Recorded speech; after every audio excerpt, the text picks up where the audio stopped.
आज के इस वीडियो में मैं इन डिटेल से बताने वाली हूँ कि इंडिकेशन ऑफ लेबर क्या होते हैं। ऐसा कौन सा लक्षण होता है जो ये बताता है कि आपका प्रसव नज़दीक आ चुका है और अब आपको हॉस्पिटल जाने की ज़रूरत है। तो आज के इस वीडियो में हम जानेंगे इन डिटेल से इंडिकेशन ऑफ लेबर के बारे में। अगर आप चैनल पे पहली बार विजिट कर रहे हैं तो चैनल को सब्सक्राइब जरूर कर लेना, क्योंकि इस चैनल पे आपको मेडिकल से जुड़ी मिलेंगी सारी जानकारी। इंडिकेशन ऑफ लेबर को समझने से पहले हमें समझना होगा कि लेबर क्या होता है। अगर मैं अपने लैंग्वेज में आपको समझाऊं तो लेबर एक ऐसा प्रोसेस होता है, एक फिजियोलॉजिकल प्रोसेस है जिसमें कि फीटस, प्लेसेंटा और मेम्ब्रेन ये बॉडी से बाहर यानी यूट्रस से बाहर आते हैं थ्रू द बर्थ कैनाल। ये दरअसल देखा जाता है, जो ये प्रोसेस वो 37 to 42 वीक के बीच में देखा जाता है।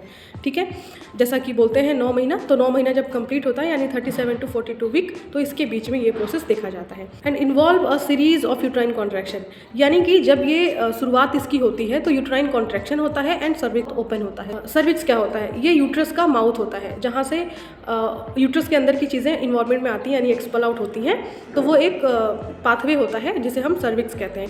तो इंडिकेशन ऑफ लेबर को समझने के लिए सिर्फ 3 ऐसे सिम्टम हैं जो हमें इन डिटेल से समझना होगा। सबसे पहला होता है mucus plug discharge with bloody stain, second होता है यूट्राइन कॉन्ट्रैक्शन एंड थर्ड होता है रैप्चर एमनियोटिक मेम्ब्रेन। ठीक है, ये 3 ऐसे सिम्टम हैं जो ये इंडिकेट करते हैं कि आपका प्रसव नज़दीक आ चुका है। तो अब इन डिटेल से समझते हैं कि क्या है म्यूकस प्लग डिस्चार्ज। अगर आपके प्रेगनेंसी के लास्ट वीक यानी कि जब आप 37 वीक कंप्लीट कर चुके हैं और उस दौरान अगर आपको म्यूकस प्लग डिस्चार्ज मिलता है कुछ इस तरीके का जैसा आपको इमेज में शो हो रहा है, और ये ब्लडी स्टेन मिलते हैं, याद रखिएगा बहुत हैवी ब्लीडिंग नहीं होती है, ना ही आपको ब्राइट रेड ब्लड देखने को मिलता है। अगर इस तरीके का म्यूकस प्लग डिस्चार्ज देखने को मिलता है तो वो ये इंडिकेट करता है कि आपका प्रसव नज़दीक है। एंड सेकेंड होता है यूट्राइन कॉन्ट्रैक्शन। जनरली हमारे मेडिकल लैंग्वेज में तो इसे यूट्राइन कॉन्ट्रैक्शन कहा जाता है, पर इसे आप कैसे समझेंगे कि ये यूट्राइन कॉन्ट्रैक्शन है? तो इसे हम पेन के द्वारा समझ सकते हैं, यानी कि फीमेल को पेन होगा। स्टार्टिंग में कुछ माइल्ड मेंस्ट्रुअल क्रैम्प जैसे ही पेन महसूस होंगे और धीरे धीरे ये जो पेन है वो बढ़ता जाएगा। एक बार यूट्रस हार्ड होता है, देन यूट्रस रिलैक्स होता है, फिर हार्ड होता है, रिलैक्स होता है, इसे ही यूट्राइन कॉन्ट्रैक्शन कहा जाता है। अब तीसरा साइन है rapture of amniotic membrane. Amniotic cavity में एमनियोटिक फ्लूइड होता है और उस फ्लूइड को कवर करके रखती है मेम्ब्रेन, जिसे हम बोलते हैं एमनियोटिक मेम्ब्रेन। तो अगर किसी भी फीमेल में एमनियोटिक मेम्ब्रेन ब्रस्ट होती है यानी फटती है, तो अचानक से बहुत सारे अमाउंट में लिक्विड बाहर होता हुआ महसूस होता है।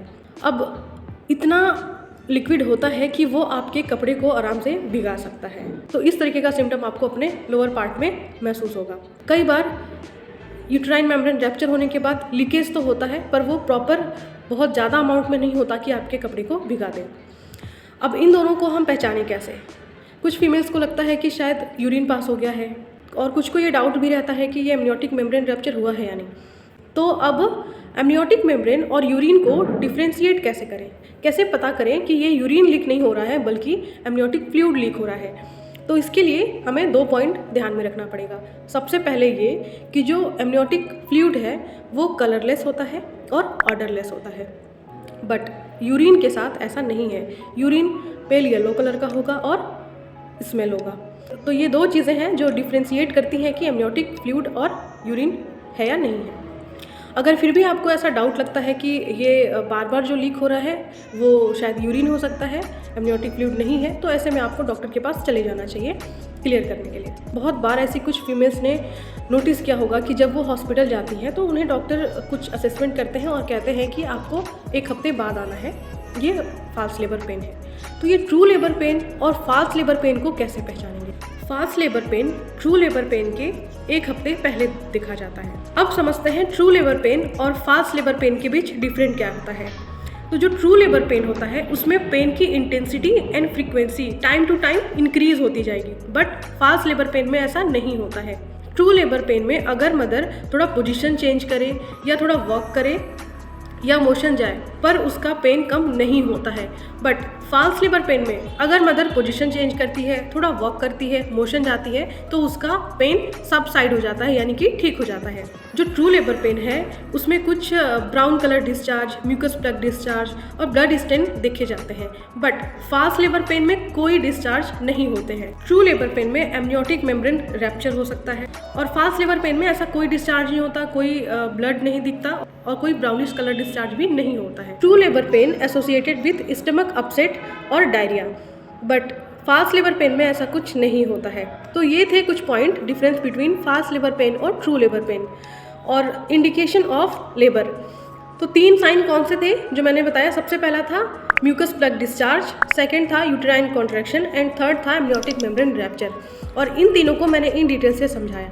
आई होप वीडियो आपके लिए इन्फॉर्मेटिव हो। और अगर आपके आसपास कोई भी ऐसी फीमेल है जो अपने इस स्टेज में पहुंचने वाली है तो उन तक वीडियो को शेयर जरूर करना, और अगर वीडियो पसंद आए तो कमेंट करना।